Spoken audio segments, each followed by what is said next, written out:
The overconfident empire. The Zalaxian Empire had ruled the galaxy for 5,000 years.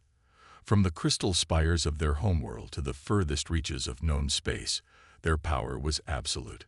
No species dared challenge them.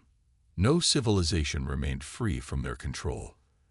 Their vast fleets patrolled the star lanes, their soldiers maintained order on countless worlds, and their technology surpassed anything their subjects could imagine. In the heart of the imperial capital, Emperor Xarvox sat upon his quantum throne, reviewing reports from across his domain. His four arms moved gracefully through holographic displays, his compound eyes taking in data from 100 worlds simultaneously. The empire ran like clockwork, each conquered species playing their assigned role in a grand machine of Zalaxian supremacy. "Your Magnificence," announced High Commander Vexus, entering the throne room with a bow that touched her antennae to the floor. "We have received intelligence about a new species in the Orion Arm." Xarvox barely glanced at her. "Another primitive race. Add them to the integration schedule." "My Emperor, there are peculiarities about this species. They call themselves humans and inhabit a single planet they name Earth."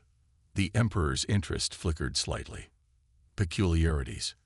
They possess nuclear weapons, basic space travel, and have established small colonies on nearby planets and moons. However, their military appears laughably inadequate by our standards. Xarvox's mandibles clicked in amusement. Nuclear weapons, how quaint. What makes them peculiar, then? Vexus hesitated. "Their transmissions, Your Magnificence. They speak of things we cannot verify. References to reserve fleets and contingency protocols that our analysts believe to be mere fiction. Primitive species often create myths about their own power." Xarvox dismissed. "Send the 3rd Expeditionary Fleet. This Earth will make a fine addition to our empire." Within days, the Zalaxian 3rd Fleet emerged from hyperspace at the edge of Earth's solar system. Admiral Krex, a veteran of 100 conquests, commanded from his flagship, the Dominator. His fleet consisted of 50 warships, each capable of devastating entire planets. "Status report," Krex demanded, his chidnous fingers drumming on his command console. "Detecting primitive defense satellites around the 3rd planet," reported his sensor officer. "Energy signatures consistent with fusion reactors. No significant military presence in the outer system." Krex's multiple eyes narrowed. "They leave their outer territories undefended. Foolish. Begin the advance." As the Zalaxian fleet moved deeper into the system, they encountered their first human vessels near Mars. 3 ships, each barely a tenth the size of a Zalaxian cruiser, moved to intercept. "Incoming transmission," announced the communications officer. A human face appeared on the main screen, wearing what appeared to be a simple military uniform. "Zalaxian Fleet, this is Captain Sarah Chen of the Earth Defense Force. You are entering sovereign human space. State your intentions." Krex laughed, a sound like grinding metal. "Your surrender, obviously. Stand down, and we may show mercy." Captain Chen's expression remained calm. "I'm afraid that's not possible. We're aware of your empire's reputation. We've prepared accordingly." "Prepared?" Krex scoffed. "With 3 antique vessels? Fire a warning shot." A beam of concentrated plasma lanced out from the Dominator, deliberately missing the lead human ship by meters. To Krex's surprise, the human vessels didn't flee. Instead, they began an attack run. "They're actually engaging," exclaimed the tactical officer. "Their weapons are primitive projectiles and nuclear missiles." The battle lasted exactly 17 minutes. The human ships fought with surprising skill, but their weapons barely scratched Zalaxian shields. One by one, they were disabled, though Krex noted with professional interest that the humans had managed to evacuate their crews before the ships were destroyed. "Pathetic," Krex declared. "Continue the advance. These humans pose no real threat." But as the fleet pushed toward Earth, strange things began to happen.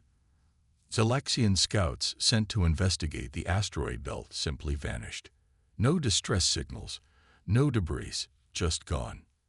Communications became erratic, filled with static and whispers that sounded almost like laughter. Then came the message that sent the first chill down Krex's spine. It was a general broadcast from Earth, unencrypted, meant for anyone to hear. Protocol 7 remains in effect. Do not deploy the main fleet. Repeat, do not deploy the main fleet. Let them come closer. Main fleet. Krex muttered. What main fleet? Our intelligence shows they have nothing else. His science officer spoke up, voice trembling slightly. Admiral, I'm detecting unusual gravitational anomalies throughout the system. They're artificial, but the technology. It's nothing like anything in our database. More Zalaxian ships began reporting problems. Navigation systems failed randomly. Weapons would power down without explanation. Some crews reported seeing impossible things, ships that appeared and disappeared like ghosts, or space itself seeming to ripple like water. Admiral, called the sensor officer, panic creeping into his voice. I'm detecting massive energy signatures in the outer system. They're everywhere. Hidden in the Orc cloud, behind planetary bodies, even in subspace pockets we didn't know existed. Krex leaned forward, his confidence cracking for the first time. Show me. The tactical display lit up with hundreds, then thousands of contacts. Each one dwarfed anything in the Zalaxian fleet. They weren't moving, weren't attacking, just waiting. Impossible, Krex whispered. Their technology level shouldn't allow for this. They're supposed to be primitive. Another transmission came through, this time from an older human with gray hair and calculating eyes. Admiral Krex of the Zalaxian Empire. I am General Marcus Stone of Earth Strategic Command. You've seen our patrol boats and system defense forces. Would you like to meet our actual navy? Krex's antennae twitched involuntarily. This is a bluff. You cannot have hidden such power from our intelligence services. Stone's smile was cold. Admiral, we've known about your empire for 300 years. We've watched you conquer and destroy. We've studied your methods, your technology, your weaknesses. We decided long ago that we would never be your victims. Then why hide? Why pretend to be weak? Because we're not conquerors like you. We hoped you would pass us by, leave us in peace, but since you insist on learning the hard way. Stone's expression hardened. You haven't seen our main fleet yet. Admiral, pray you never do. The transmission cut off, leaving Krex staring at the tactical display. Those massive energy signatures hadn't moved, hadn't powered weapons, hadn't done anything threatening. They just existed, a silent promise of unimaginable power. For the first time in his military career, Admiral Krex felt true fear. Not the fear of death or defeat, but the fear of having fundamentally misunderstood the nature of reality itself. What were these humans? What secrets did they hide behind a facade of weakness? Orders, Admiral, asked his second-in-command, voice shaking. Krex straightened, trying to project confidence he no longer felt. Continue the advance. They're still bluffing. They must be. But deep in his heart, he knew the truth. The Zalaxian Empire, master of 1,000 worlds, had finally encountered something beyond their understanding. And as his fleet moved closer to Earth, those massive energy signatures in the outer system began to shift, ever so slightly, like predators stirring from a long sleep. The game had only just begun, and Krex had the terrifying suspicion that he and his empire were not the players, but the pawns. The rising tide. Admiral Krex stood rigid on the bridge of the Dominator as his fleet approached Jupiter. The gas giant loomed before them, its swirling storms a backdrop to what should have been an easy conquest. But nothing about this campaign felt easy anymore. Admiral, we're detecting unusual activity around Europa, reported Lieutenant Selka, her voice tight with tension. Energy readings are off the scale. Show me, Krex ordered, though part of him didn't want to see. The holographic display shifted, revealing the icy moon of Europa. What appeared to be a small human outpost suddenly erupted with activity. Massive doors, hidden beneath the ice, began to open. From the depths emerged ships unlike anything in the Zalaxian database, sleek, angular vessels that seemed to absorb light rather than reflect it. "Impossible," whispered Commander Drax. "Our scans showed nothing but a research station." The human ships moved with impossible grace, defying the laws of physics as the Zalaxians understood them. They didn't use conventional thrusters but seemed to fold space around themselves, appearing and disappearing like phantoms. "Battle stations," Krex barked. "All ships, prepare to engage." The Zalaxian fleet opened fire, plasma beams and antimatter torpedoes streaking through space. But the human vessels simply weren't there when the weapons arrived. They flickered in and out of reality, always just beyond reach. Then the humans counterattacked. Beams of pure darkness, if such a thing were possible, lanced out from their ships. Where they touched Zalaxian vessels, matter simply ceased to exist. No explosions, no debris, just nothing. 3 cruisers vanished in the first salvo. "Admiral," screamed the science officer. "Those weapons are manipulating fundamental forces. They're unmaking our ships at the quantum level." Krex watched in horror as another destroyer winked out of existence. "Retreat. All ships, fall back to Saturn." But as they fled, more reports flooded in. Scout ships sent to investigate the asteroid belt had discovered something terrifying. Hidden within the tumbling rocks were shipyards of impossible scale. Automated factories that had been building warships for centuries, all camouflaged to look like ordinary asteroids.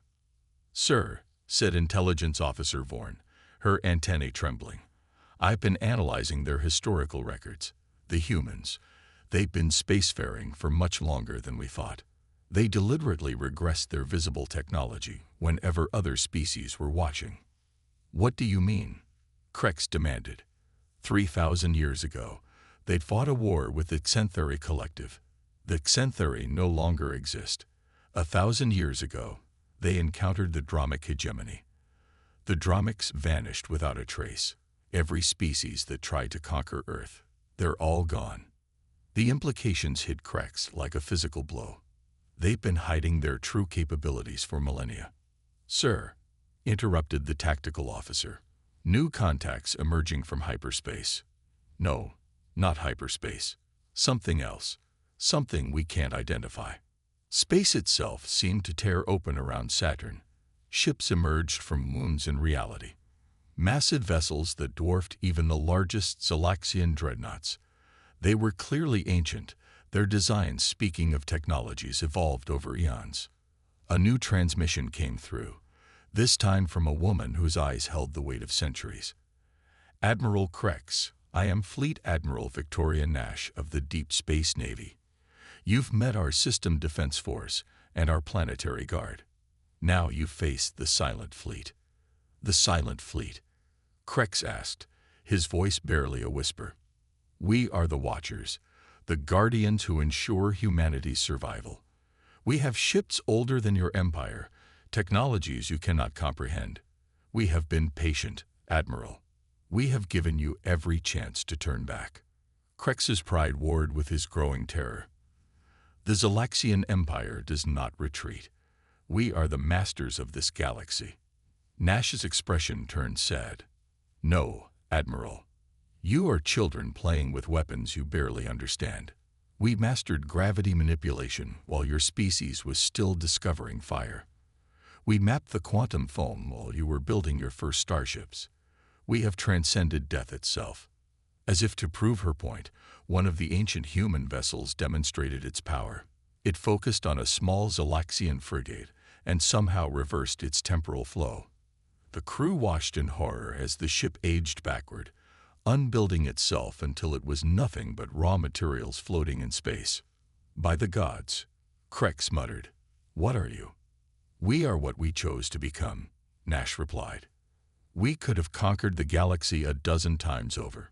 Instead, we chose to watch, to guide, to protect. We let younger species have their time in the sun, hoping they would learn wisdom. But your empire, you only understand force. Reports continued to flood in from across the system. Hidden human bases were activating on every major moon. Ancient defense platforms, disguised as natural satellites, powered up weapons that bent the laws of physics. The entire solar system was revealing itself to be one massive fortress. "Admiral," said the navigation officer, "I'm detecting spatial distortions throughout the system. They're isolating us. We can't jump to hyperspace." Krex felt the walls closing in. All ships, maximum thrust, break through their lines. But it was futile. The human vessels moved like a perfectly choreographed dance, herding the Zalaxian fleet toward Earth. More ships continued to emerge from hidden bases, from the depths of gas giants, from hollowed-out asteroids, from dimensions that shouldn't exist. Then came the transmission that shattered what remained of Zalaxian morale. It was broadcast on all frequencies in all languages across the entire galaxy. "Attention all civilizations. The Zalaxian Empire has chosen to invade Earth. As per the Terran Defense Protocol established 50,000 years ago, we are now activating the primary defense grid. Stand by." 50,000 years. Krex gasped. Around Earth, space itself began to change. The planet was surrounded by a lattice of pure energy, a defense grid that made their own shields look like tissue paper. Weapons platforms the size of small moons decloaked, each one capable of destroying entire fleets. But the true horror was yet to come. Deep in space, beyond the Orc cloud, ancient sentinels began to wake. These were the true guardians of humanity. Artificial intelligences housed in planet-sized constructs, each one commanding fleets that had been dormant for millennia. Admiral Nash spoke again, her voice carrying the weight of judgment. "You wanted to see our main fleet, Admiral. Very well. Bear witness to the combined human armada. Every ship we've built in the last 100,000 years, every weapon we've developed, every defense we've prepared." Space around the solar system lit up like a supernova as millions, not thousands, millions of ships dropped their cloaking fields. They came in every size and shape imaginable, from nimble fighters to world ships larger than planets. Some appeared to be made of pure energy. Others defied description, their geometries hurting the mind to look upon. Krex fell to his knees, his mind unable to process the scale of what he was seeing. This is impossible. No species could hide such power." "We didn't hide it," Nash corrected. "We simply chose not to use it. We've been the guardians of this galaxy since before your species evolved. We've prevented countless wars, guided countless civilizations, all from the shadows. Because true power, Admiral, lies not in conquest, but in restraint." The Zalaxian fleet was now completely surrounded. Not just outnumbered but outclassed in every conceivable way. Their proud warships looked like toys compared to the ancient human vessels that had emerged from the depths of time and space. "What happens now?" Krex asked, defeated. "That depends on you," Nash replied. "Surrender, and your empire will be allowed to continue. Under new management. Resist, and you will join the list of civilizations that thought they could conquer Earth. Choose wisely, Admiral. You've seen barely a fraction of our true capabilities." As Krex contemplated his options, he noticed something that chilled him to his core. Despite the overwhelming display of power, despite the millions of ships surrounding his fleet, the humans still hadn't deployed what they called their main fleet. What greater power could they possibly possess? What were they still holding back? The answer, he realized with growing dread, was something his mind couldn't begin to comprehend. The Zalaxian Empire had awakened something ancient, something that had been watching over the galaxy since the dawn of time.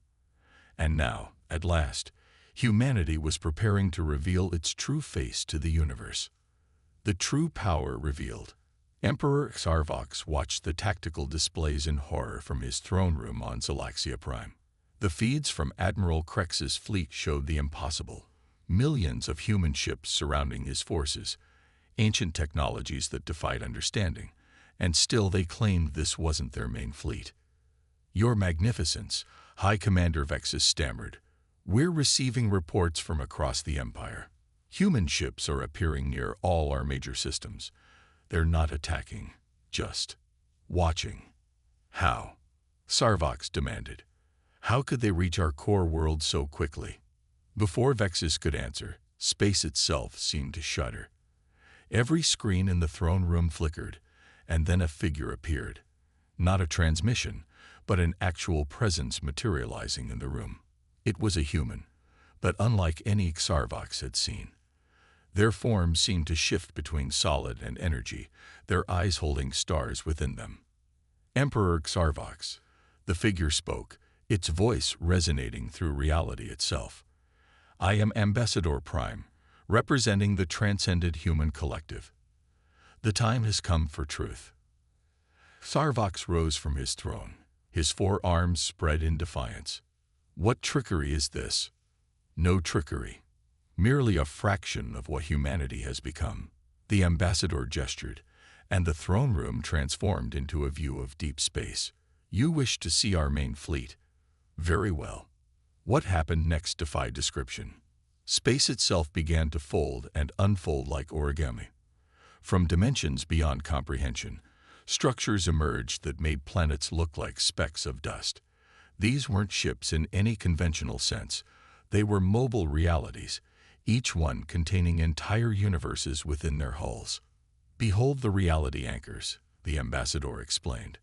"Each one houses billions of transcended humans, existing across multiple dimensions simultaneously. We seeded them throughout the universe at the dawn of time, waiting for moments like this."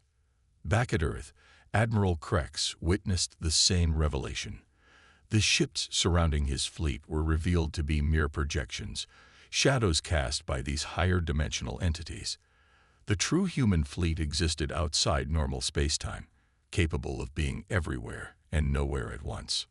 "We evolved beyond physical form eons ago," Admiral Nash's voice explained.